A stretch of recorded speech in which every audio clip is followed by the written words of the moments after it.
How to fix Esound app not working properly. Hey guys, today I'll show you how you can fix Esound app not working properly. So let's jump straight into it. If your Esound app isn't working properly, it usually comes down to a few common causes like outdated versions, temporary glitches, or server issues. The first thing you should do is head over to your Play Store and check if the app has an update available. Running the latest version often fixes many hidden bugs. If the app is already updated and you're still having problems, it's worth checking if the issue is on Esound's side. Open your browser, go to a website called Social and search for Esound. This will show you the current server status so you can see whether the app is down or running. If it's up and reachable, then the problem is most likely on your device.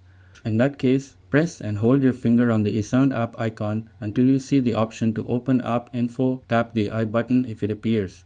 Once inside, scroll down and tap Force Stop. Then relaunch the app to see if it works. If the issue persists, go back to the App Info menu, tap on Storage, and clear the app's cache.